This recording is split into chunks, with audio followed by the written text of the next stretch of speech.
When Ethan left me alone at the wedding, I knew he had been reborn too. He said, I can't deceive myself. When Ethan abandoned me at our wedding, I realized he had also been reborn. He said, this time, I don't want to miss her again. In my past life, my sister appeared in a wedding dress to steal Ethan, but he rejected her. Heartbroken, she moved abroad to become a war reporter and later died in the line of duty. On the same day, Ethan took his own life, driving into a river. His dashcam recorded his final moments, and only then did I realize the repressed yet obsessive love he had for my sister all those years. Now reborn, I watched Ethan and my sister leave together, letting out a cold laugh. He didn't know that my sister always wanted to take what was mine. The more I desired something, the more she craved it. But if I didn't care for it, she would lose interest. At the wedding, when the officiant asked Ethan if he had anything to say to the bride, he took the microphone, his voice trembling with emotion.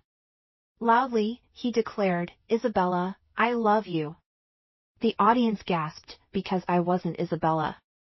She was my sister, who at that moment was carefully stepping into the aisle in a wedding dress, ready to take Ethan away. In my past life, Ethan had rejected her, claiming to love only me. Devastated, Isabella left to become a war reporter and ultimately died on the battlefield. Upon hearing the news, Ethan killed himself the same day, driving into a river. His final words, recorded by his dashcam, were filled with regret, despair, and agony. The most tragic part? At that time, I was 8 months pregnant. A week after Ethan's death, Isabella, seemingly resurrected, shamelessly appeared before me. I didn't actually die. I just lied to Ethan a little. I never thought he'd take it so seriously. So, he truly loved me, huh? She stood before me like a victor, mocking me. She was my father's illegitimate daughter, and when her mother abandoned her at 10, my father had no choice but to bring her into the Shin family. In front of others, she acted innocent, but behind closed doors, she couldn't stand seeing me have anything better than her, whether it was our grandparents' affection, our father's love, or even my mother's care. She didn't stop there. Clothes, jewelry, makeup, anything I liked, she had to have. I always felt she would try to steal my boyfriend one day, but I never imagined she would succeed. Ethan, is it true? Isabella asked, her eyes filled with disbelief, joyful tears spilling over. This time, you have to be brave, Ethan declared firmly. He stepped down from the altar, leaving me alone on stage. Gently, he wiped Isabella's tears away. So, Ethan was capable of tenderness after all, just not for me. I met Ethan in my first year of college. He came from a poor family, orphaned, and raised by his elderly grandmother, who collected scrap to pay for his education. Out of kindness, I helped him, even supporting him through his grandmother's illness, taking her to the hospital, and covering medical bills. In my past life, Ethan pursued me relentlessly. He said I was his warmth, his light. He confessed that though he knew he was unworthy of me, he feared I'd end up with someone else, so he took the risk. He swore to work hard and give me a good life. He even vowed that if he ever betrayed me, he'd cut off his own legs.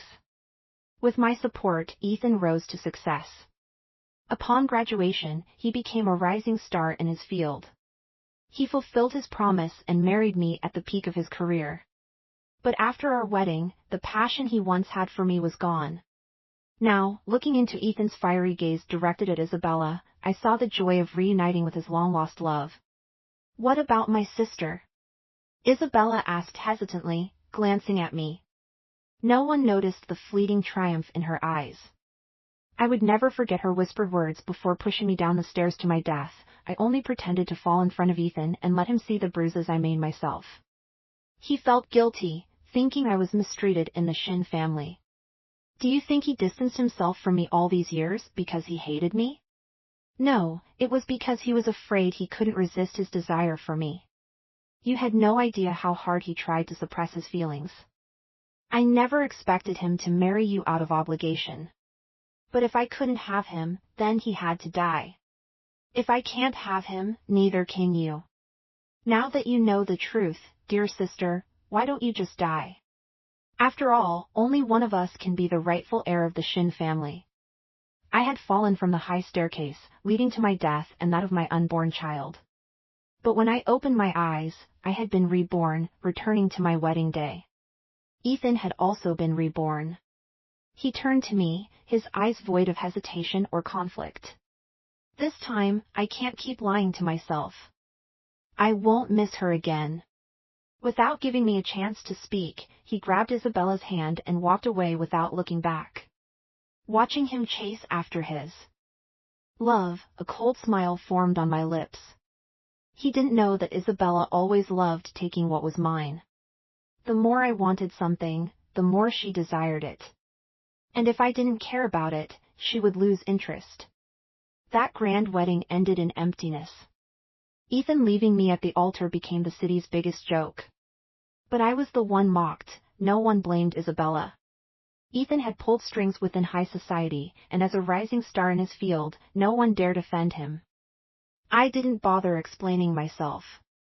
After all, Ethan's punishment hadn't even begun. I shifted my focus to rebuilding my career. After marrying Ethan, I had devoted myself entirely to him, managing his company, handling his social connections. When his career stabilized, I was willing to step back and focus on our family. I thought he was worth it. But I had been utterly blind. A month after Ethan and Isabella disappeared, they returned to the Shin household. Isabella knelt on the ground, sobbing like a victim despite stealing someone else's husband. When I arrived home, my parents looked helpless. No matter what, they couldn't ignore the disgrace Isabella had caused at my wedding.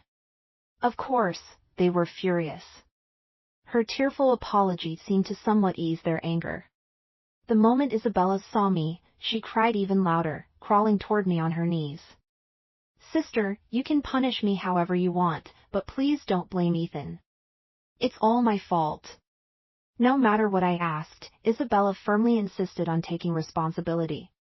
In my past life, I had been too lenient with Isabella.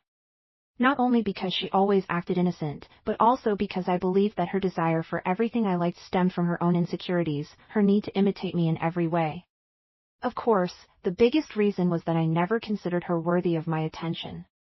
The confidence my family had instilled in me since childhood made me believe Isabella could never surpass me. I underestimated her. So at that moment, I bent down and slapped Isabella hard. The sharp sound of the slap left her completely stunned. Before she could react, Ethan shoved me away, nearly knocking me over. He held Isabella tightly in his arms, shielding her. "Sophia, our issue is between us, it has nothing to do with Isabella. If you're angry, take it out on me instead." "All right." Without hesitation, I slapped Ethan just as hard. When dealing with people like them, I wouldn't show mercy. Ethan, clearly furious, hadn't expected me, always gentle and soft-spoken, to act so aggressively. My parents were equally shocked. For the past month, after being abandoned at the altar, I had shown no signs of emotional breakdown. Instead, I had actively worked on improving myself. They knew I had never harbored resentment toward my sister, so they assumed I was channeling my pain into motivation and had already moved on. Move on? No way. Justice in this world is just a matter of timing. "Sophia, we're here today to sincerely apologize," Ethan said, trying to sound righteous, as if I should be grateful for his acknowledgement of his mistakes. I couldn't help but laugh at his shamelessness. "So just because you apologized, I have to accept it?" I asked. "Ethan, if I killed your entire family and then apologized, would that make everything okay? If so, why do we even need laws, morals, or any sense of right and wrong?" Ethan fell silent at my sarcasm.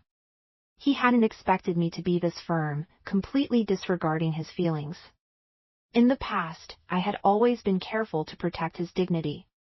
I knew he was insecure about his background, so both in private and in public, I made sure to maintain his male pride. He had grown used to that, and my sudden change caught him off guard, leaving him speechless. At that moment, Isabella spoke up. "Sister, I know you love Ethan deeply, so it's hard for you to accept us being together right now, but love can't be forced. We truly love each other. Please, let us be together." And if I refuse, will you two break up? I asked Isabella with a smirk. I've never been unreasonable before. Ethan doesn't love you. If you continue to hold on to him, you'll never be happy. You should be grateful that you didn't marry him. You've been saved from a tragedy, Isabella declared with righteous certainty. I had to admit, Isabella wasn't wrong. Marrying Ethan was indeed a tragedy for me. But did that give her the right to steal someone else's fiancé? I smirked. This is the first time I've heard someone make being a homewrecker sound so noble and pure. Isabella blushed at my remark. Before she could respond, I continued, should I be thanking you? Thanking you for publicly humiliating me by stealing Ethan on our wedding day? Thanking you for interfering in our relationship? Thanking you for helping me realize that Ethan is a scumbag unworthy of my trust? Thanking you for being the other woman? She's not the other woman. Ethan jumped in to defend her. I know this is hard for you to accept, but I don't love you, and nothing you say will change my decision to be with Isabella. Ethan, do you think I'm that pathetic? I looked at him as if he were an idiot. You think I still have feelings for a man who is irresponsible, unfaithful, foolish, and rotten? Do I look like your trash bin? Sophia, what's wrong with you? Do you realize how ugly you're acting right now? Ethan's horror was evident, his anger flaring. The more you act like this, the less I can love you. Then I guess I should be grateful that you no longer have feelings for me, I sneered. Ethan was at a loss for words, his face flushing with frustration. Perhaps he had never imagined that I could be this sharp. Isabella tried to soothe him. Don't be mad, Ethan. She's only saying this because she's upset. I'm sure she'll forgive us soon. Ethan took a deep breath, trying to calm himself. He said, Sophia, no matter what, I'm truly grateful for the support you gave me before. To repay you, I really wanted to be with you and take care of you for the rest of your life. The more he spoke, the more ridiculous he sounded. So his reason for being with me was that he had no choice? Because I had financially supported him, he felt morally obligated to repay me with his life? He was acting as if his own conscience had blackmailed him. Sophia, I tried, but being with you just didn't make me happy. I don't want our marriage to be a burden on both of us. You deserve someone better, and now I can finally be with my true love. As he said this, Ethan glanced at Isabella with a loving gaze, and they exchanged a sickeningly sweet smile. Even my parents couldn't take it anymore. Ethan, Isabella, you came here today to apologize for the harm you caused Sophia, my father said sternly, not to flaunt your relationship. Ethan pulled out a bank card. This is a bank card. I did the calculations, the money you supported me with, including the hospital fees for my grandmother, totals around $3 million. There's $300,000 on this card, 100 times that amount, so you won't be at a loss. I looked at the card coldly. Fortunately, I had no expectations of Ethan, so I felt no disappointment. $300,000 was indeed a large sum, but did he forget that he got his job, built his company, and established his career because of me? Forget $300,000, his current net worth of $3 million was also thanks to me. Sophia, Ethan has been more than generous to you, Isabella added fuel to the fire. Most people only pay back what they borrowed, maybe with a little interest, at most $10,000. From the time you graduated until now, you haven't worked a single day or earned a single penny. You've lived off Ethan all these years, shouldn't you be grateful? Is that what he told you about me? I asked Ethan. His eyes flickered away, avoiding my question, a clear confirmation. They assumed I was turning my pain into motivation and that I had moved on. Moved on? No way. Justice in this world is just a matter of time. Sophia, we've come back this time to sincerely apologize to you, Ethan said, trying to sound righteous, as if I should be grateful he was admitting his wrongs. I couldn't help but laugh at his shamelessness. So just because you apologize, I'm supposed to accept it? I asked. Ethan, if I killed your entire family and then said sorry, would everything be fine? Then why do we need police, laws, morals, or any sense of right and wrong? Ethan was left speechless by my sarcasm. He hadn't expected me to be so unyielding, completely disregarding his feelings. In the past, I'd always carefully maintained his dignity. I knew how insecure he was about his background, so both in private and in public, I made sure to preserve his male pride.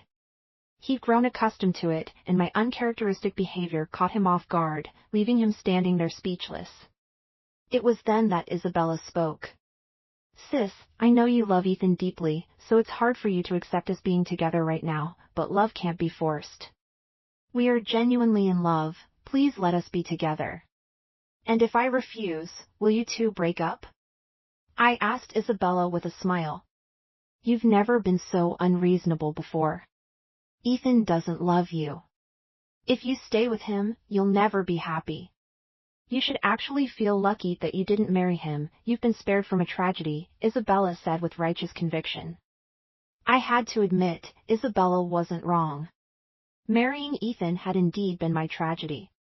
But did that give her the right to steal someone else's husband? I sneered sarcastically. This is the first time I've ever heard someone make being a mistress sound so noble and pure. Isabella blushed at my remark. Before she could respond, I continued questioning, should I be thanking you? Thanking you for publicly humiliating me by stealing Ethan on our wedding day? Thanking you for interfering in our relationship? Thanking you for making me realize what a scumbag Ethan is and how unworthy he is of my trust? Thanking you for being the mistress? She's not a mistress. Ethan quickly jumped to her defense. I know it's hard for you to accept our breakup right now, but I don't love you, and nothing you say will change my decision to be with Isabella. Ethan, do you think I'm that pathetic? I stared at him as if he were an idiot. What makes you think I still have any feelings for a man who's irresponsible, unfaithful, clueless, and tainted? Do I look like a trash bin to you? Sophia, what's happened to you? Do you even realize how ugly you're acting right now? Ethan was visibly shaken by my blunt words, his anger flaring up. The more you act like this, the less I could ever love you. Well, I guess I should be grateful for your lack of affection then, I sneered. Ethan was at a loss for words, his face flushed with frustration, as he probably never imagined I would become so sharp-tongued.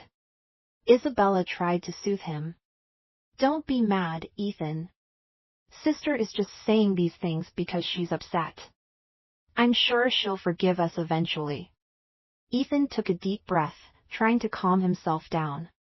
He said, Sophia, no matter what, I'm really thankful for the support you gave me back then. To repay you, I genuinely wanted to be with you and take care of you for the rest of my life. The more he spoke, the more ridiculous it sounded. So his reasoning was that he had no choice but to be with me because I helped him? Because I gave him financial support, he felt morally obligated to repay me with his life? He was acting like he had been blackmailed by his own conscience. Sophia, I tried, but being with you just didn't make me happy. I don't want our marriage to become a burden for both of us. You deserve someone better, and I can finally be with my true love. As he said this, Ethan cast a loving glance at Isabella, and they shared a sickeningly sweet smile. Even my parents couldn't take it anymore. Ethan, Isabella, you came here today to make amends for the hurt you caused Sophia, my father said pointedly, in other words, not to flaunt your relationship. Ethan pulled out a card. Here's a bank card. I did the math, and the amount you supported me with, including the hospital bills for my grandma, totaled around $3 million. There's $300,000 in this card, 100-fold repayment, so you won't be at a loss. I looked at the card coldly. Fortunately, I had no expectations of Ethan, so I didn't feel disappointed. $300,000 was indeed a lot, but did he forget that he got his job, built his company, and established his career thanks to me? Forget $300,000, his current worth of $3 million was my doing too. Sophia, Ethan has been more than generous with you, Isabella added fuel to the fire. Most people would have just paid back what they borrowed, maybe with some interest, $10,000 at most. Since graduating college, you haven't worked a day or earned a penny. You've been living off Ethan all these years, shouldn't you be grateful? Is that what you've been telling her about me? I asked Ethan. His eyes flickered, avoiding the question, which clearly confirmed it. So I just hope we can part on good terms. We'll still be family. Part on good terms? After Ethan graduated and started his business, I stood by his side every step of the way. I drank myself into a stomach ulcer just to help him secure deals, even tolerated inappropriate advances from some unsavory men in the business world. Ethan knew all this and once felt deeply guilty about it.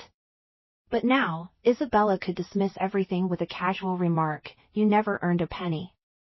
I took the card from his hand. I noticed the disdainful smile on Isabella's face, and Ethan let out a relieved breath. Even though my family wasn't poor, 300,000 was still a significant sum of money. They were convinced I wouldn't refuse. I didn't disappoint them. I wish you both eternal happiness. Thank you for your blessing, sister. Isabella said the words, but there was no joy in her tone. Just like every other time she'd taken something from me, she expected everything to work out in her favor. But then I casually added, a whore and a dog, a perfect match. Their faces turned green with rage. Isabella finally lost her composure and indignantly exclaimed, "Sister, you took the money, and now you're still acting like this?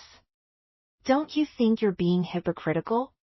"First of all," I said, enunciating each word clearly, "this money is what I'm rightfully owed. Ethan's success today is thanks to me, and no matter how much money he gives me, I deserve it. Second, you two cheated, staining my life with a huge scandal. I'm entitled to compensation. And lastly, I wasted 10 years of my life on a dog. Is 300,000 really that much?" Isabella was speechless. Ethan hadn't expected to be humiliated like this. He stiffened and said, "Regardless, I don't want to argue about who's right or wrong anymore. When have you ever been right?" I cut him off coldly. "Fine, let's just say it's my fault." Ethan couldn't argue with me anymore and had no choice but to agree. But things have already come to this point. I've done everything I could.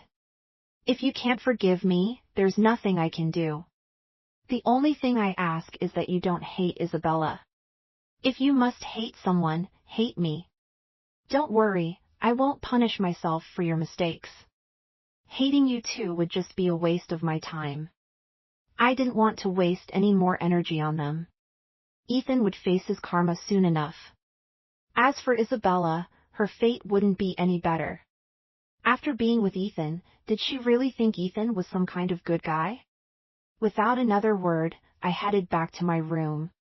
For me, what mattered most now was my career. I wasn't going to be foolish enough to build someone else's future anymore. In the days that followed, I threw myself into my work. Using the $3 million Ethan gave me, I started a digital media company, signing multiple influencers and live stream hosts. I also invested heavily in short video content and online novels. The company grew quickly. I was so busy that I only had 5 or 6 hours of sleep each night. Meals were rushed, and I had no time to even think about Ethan or Isabella anymore. Then one day, I received a call from a former partner of Ethan's. My family wasn't poor, 300,000 was still a significant sum of money. They were convinced I wouldn't refuse. I didn't disappoint them. I wish you both eternal happiness. Thank you for your blessing, sister. Isabella said the words, but there was no joy in her tone. Just like every other time she'd taken something from me, she expected everything to work out in her favor. But then I casually added, a whore and a dog, a perfect match. Their faces turned green with rage. Isabella finally lost her composure and indignantly exclaimed, "Sister, you took the money, and now you're still acting like this? Don't you think you're being hypocritical?" "First of all," I said, enunciating each word clearly, "this money is what I'm rightfully owed. Ethan's success today is thanks to me, and no matter how much money he gives me, I deserve it. Second, you two cheated, staining my life with a huge scandal. I'm entitled to compensation. And lastly, I wasted 10 years of my life on a dog. Is 300,000 really that much? Isabella was speechless. Ethan hadn't expected to be humiliated like this. He stiffened and said, "Regardless, I don't want to argue about who's right or wrong anymore." "When have you ever been right?" I cut him off coldly. "Fine, let's just say it's my fault." Ethan couldn't argue with me anymore and had no choice but to agree. But things have already come to this point. I've done everything I could. If you can't forgive me, there's nothing I can do. The only thing I ask is that you don't hate Isabella. If you must hate someone, hate me. Don't worry, I won't punish myself for your mistakes. Hating you too would just be a waste of my time. I didn't want to waste any more energy on them. Ethan would face his karma soon enough. As for Isabella, her fate wouldn't be any better. After being with Ethan, did she really think Ethan was some kind of good guy? Without another word, I headed back to my room. For me, what mattered most now was my career. I wasn't going to be foolish enough to build someone else's future anymore.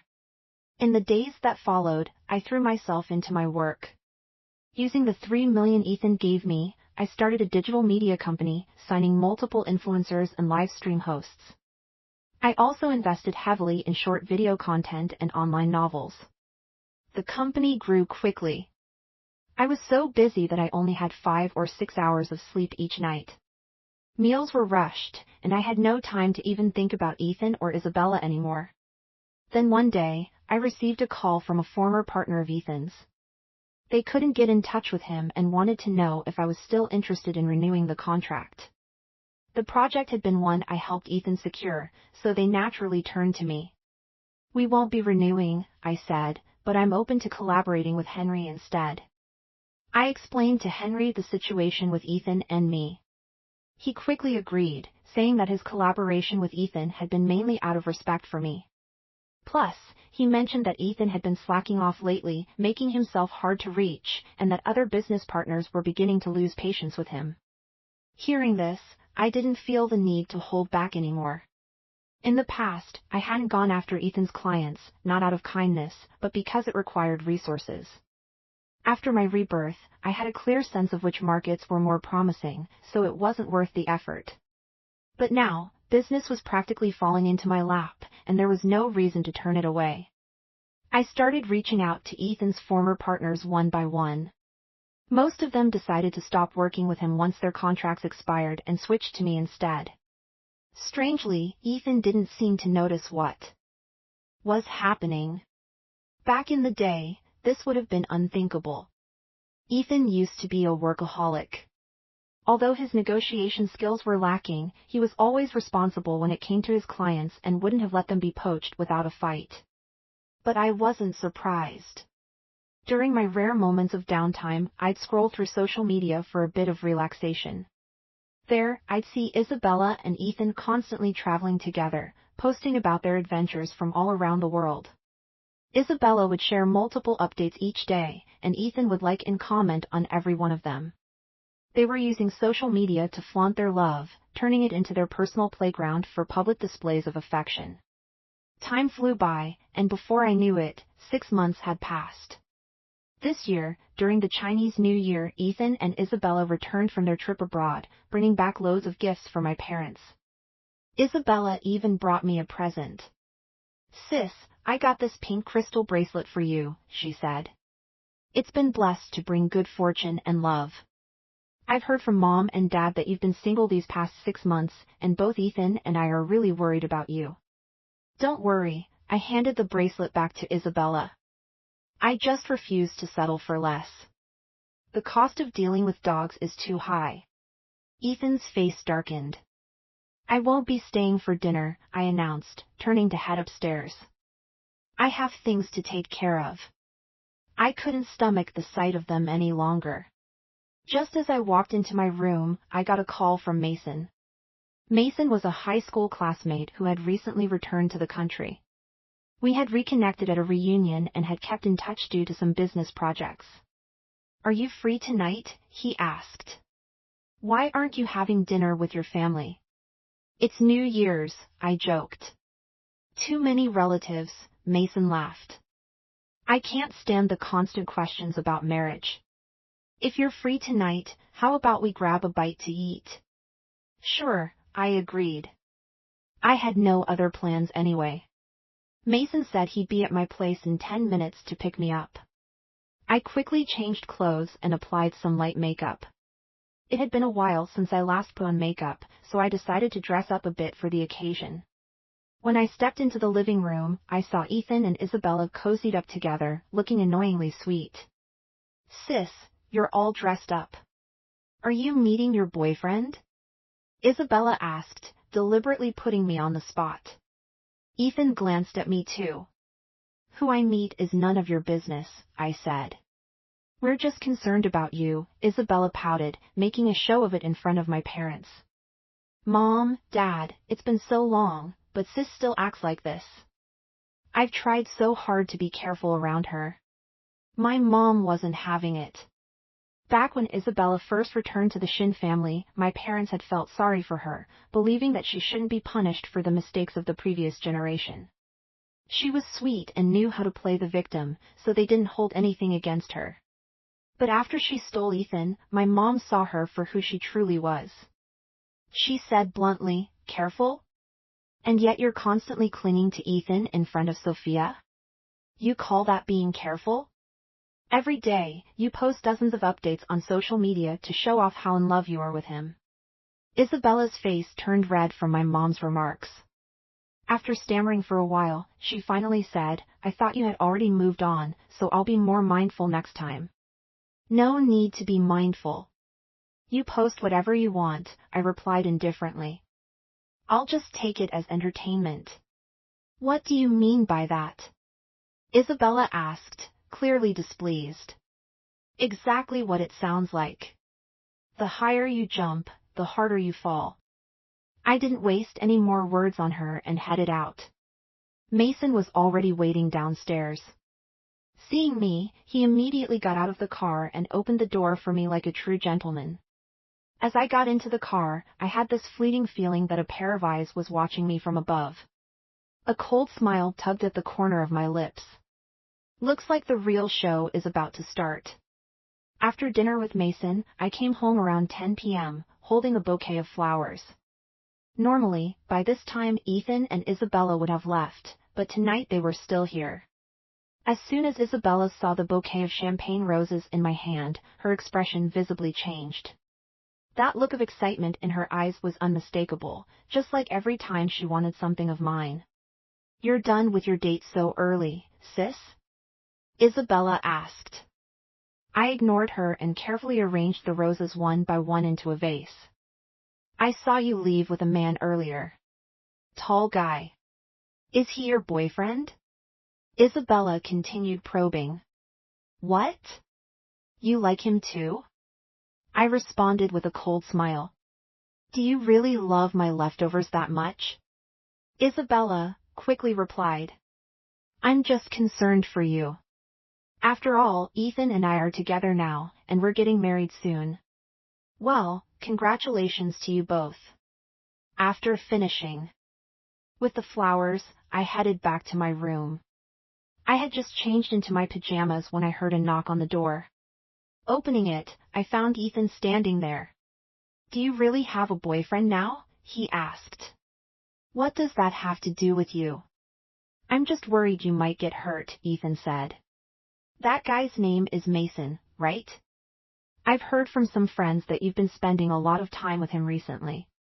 It wasn't surprising that we had mutual friends, after all, Ethan and I had been together for years. "Yep," I admitted without hesitation. "We even had a camel at dinner tonight." "Did you know he has a girlfriend overseas?" Ethan asked, visibly upset. So I said, "He has a girlfriend, he's already taken, and he's still spending time with you. What does that make you?" Ethan's anger flared when he saw my indifferent expression. Before I could respond, he continued, "Sophia, what's wrong with you? Ever since we broke up, you've been acting like you don't care. Are you purposely trying to make me feel guilty?" I chuckled. I couldn't help but laugh out loud. What's so funny? Ethan asked, still fuming. I'm laughing at how shameless you are. Stop pretending, Sophia. I know you haven't gotten over me. If you had, why haven't you dated anyone since we broke up? Why would you start seeing a guy with a girlfriend? You're only doing this to get back at me. So you agree that being with someone who already has a partner is shameful? I didn't want to argue with him anymore, it was pointless. A man like Ethan would never doubt his own charm or believe he was inferior to anyone. That's absolutely shameful, Ethan declared with conviction. And what about Isabella? I asked, smiling. Ethan froze, clearly not expecting me to turn the tables on him. That's different. How is it different? I asked, genuinely amused. Wasn't it the same when we were still together and you and Isabella started sneaking around? But when it's you, it's some grand pursuit of true love, and when it's me, it's something shameful? Does cheating have to happen at a wedding for it to count as romantic? Ethan's face flushed with embarrassment as he gritted his teeth. Sophia, I'm only saying this because I care about you. I know Mason is just playing around. He's heading back abroad after the holidays, and you really think there's a future for you too? How do you know he won't stay for me? Maybe he'll even dump his girlfriend for me. If Isabella could do it, why can't I? I purposely provoked him, knowing full well Isabella had been eavesdropping outside. I acted as if I hadn't noticed. Since Ethan was facing away from the door, he didn't notice either. You're just trying to prove that you're more attractive than Isabella, aren't you?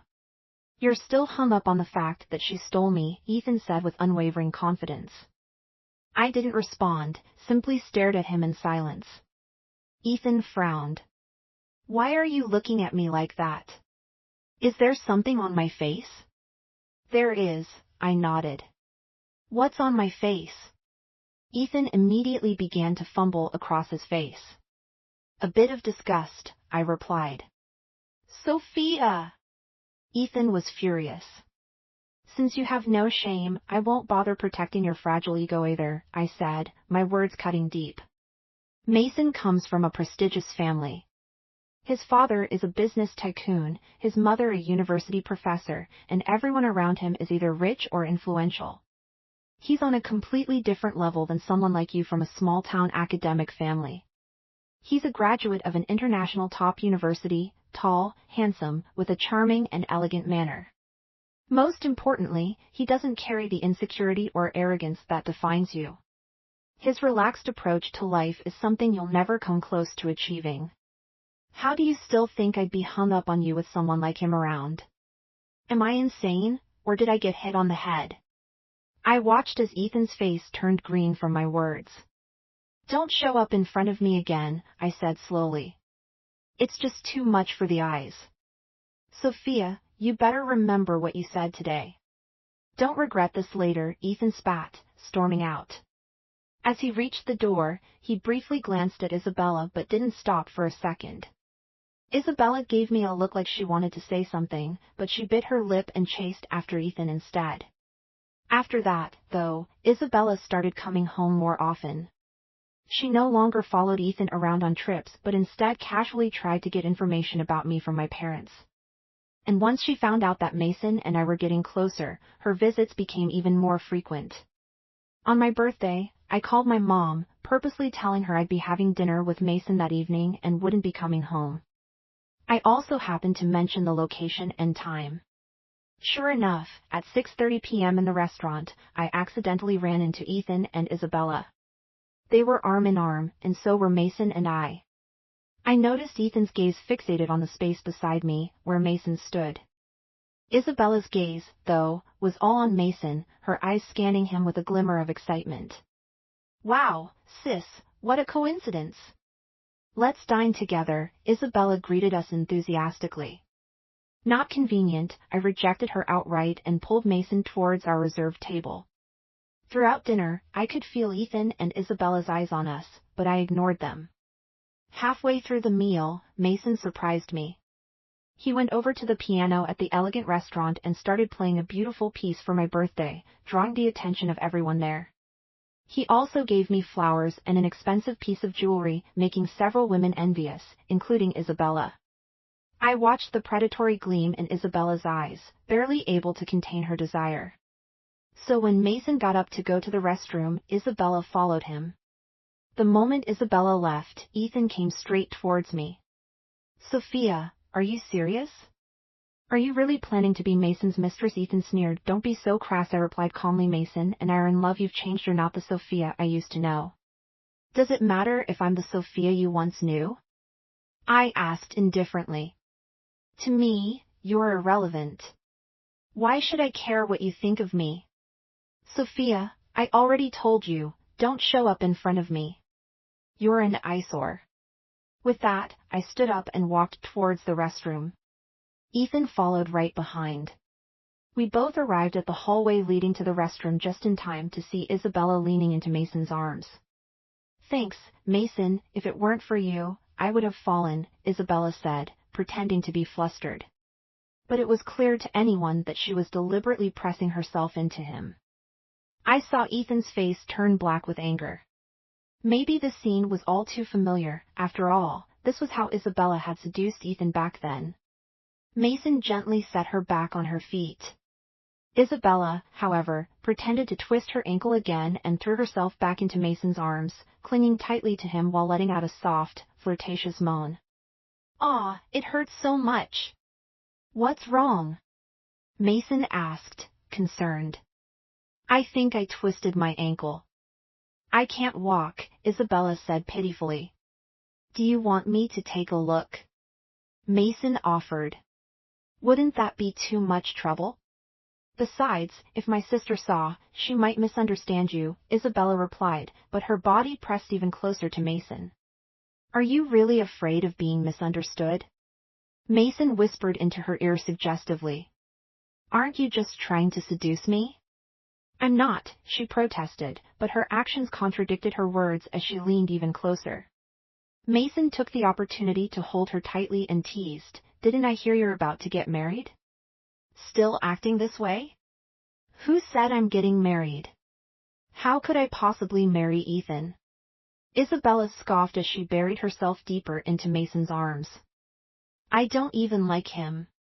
He's just a small-town nobody, nowhere near good enough for me.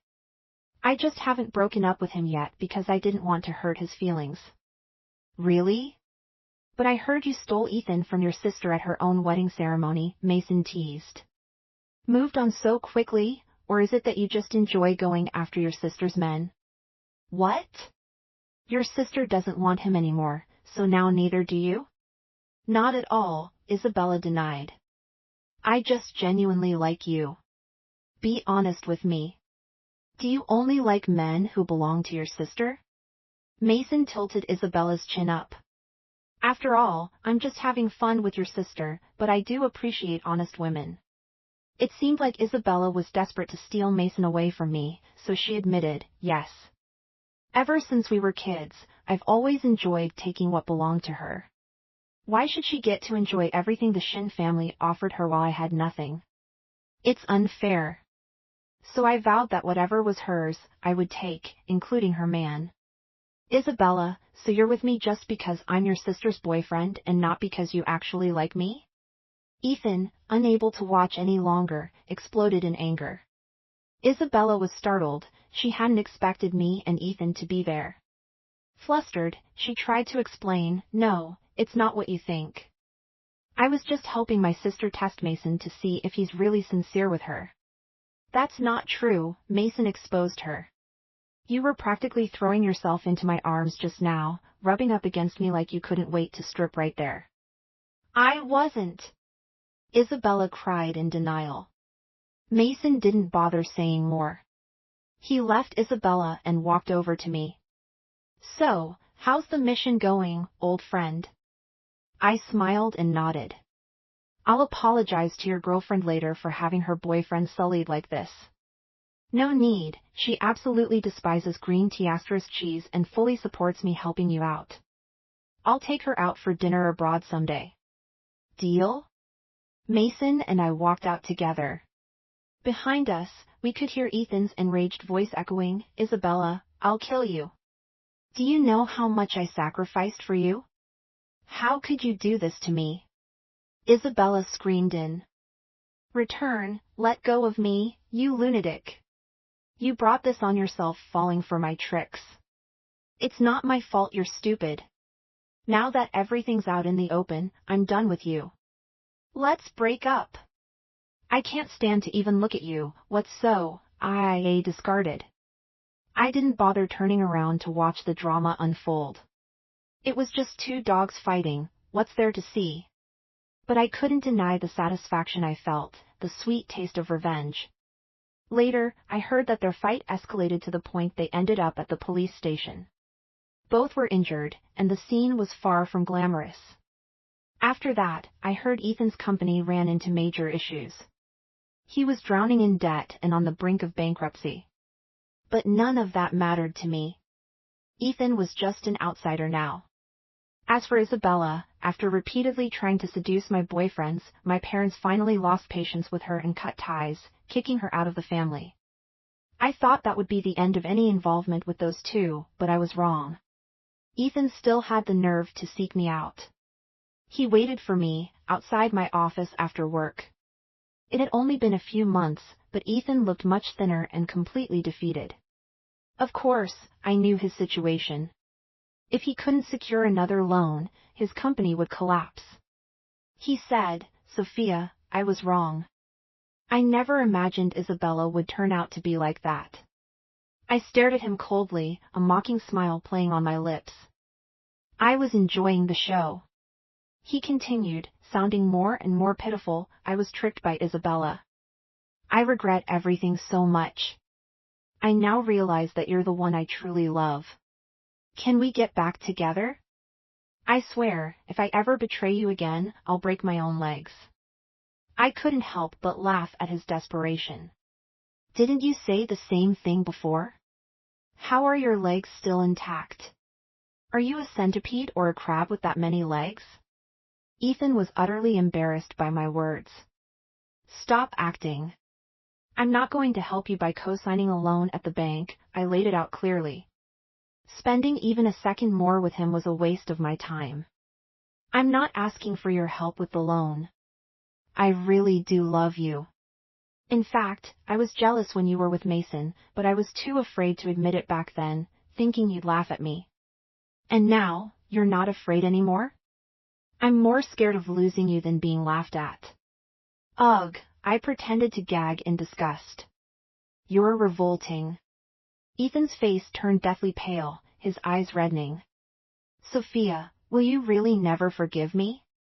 When you and Mason staged everything to expose Isabella, wasn't it to show me her true colors so that we could get back together?" I couldn't help but laugh again. "Let me tell you something, Ethan," I said bluntly. "You're not the only one who's been reborn." Ethan's face twisted in shock. "In our past life, when you committed suicide for Isabella, did you ever think about me carrying your child? What makes you think I could ever forgive you, let alone love you again?" "Everything I've done is just for revenge," I said coldly, "for myself and for the child that never got to be born." "Sophia, I'm sorry." "I'm so sorry," Ethan panicked, desperately trying to grab me. I dodged him. He kept mumbling, "It was my fault. I was so wrong. How could I have abandoned you and our child for a woman like that?" "Sophia," I was irritated by his words, so I called for security. "Escort him out. Don't ever let him step foot here again." "Sophia," Ethan was restrained by the guards, but his eyes remained fixed on me, filled with regret and sorrow. To me, it was utterly ridiculous. If he had known it would come to this, why make those choices in the first place? I left coldly and never let Ethan see me again. He called, I blocked him. Any unknown number, I refused to answer. He waited for me outside the office and at my apartment, but I had the security guard chase him away. I even filed a police report, making sure Ethan had no way to find me. When I had almost forgotten about these people, Isabella showed up shamelessly.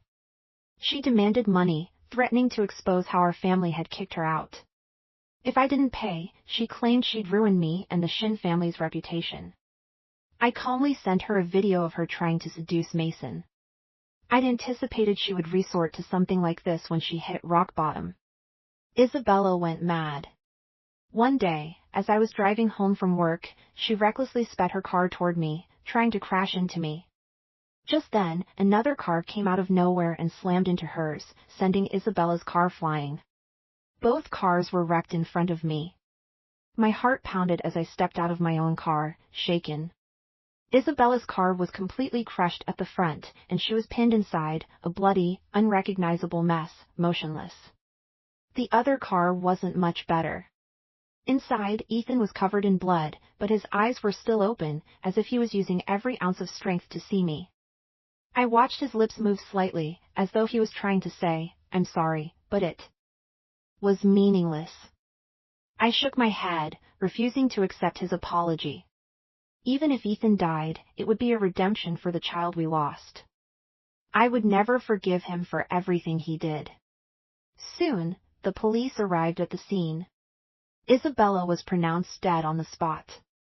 Ethan survived after being rescued but was left in a vegetative state, forever confined to a hospital bed. I never visited him because, in my world, Ethan no longer existed. My life had already started anew long ago.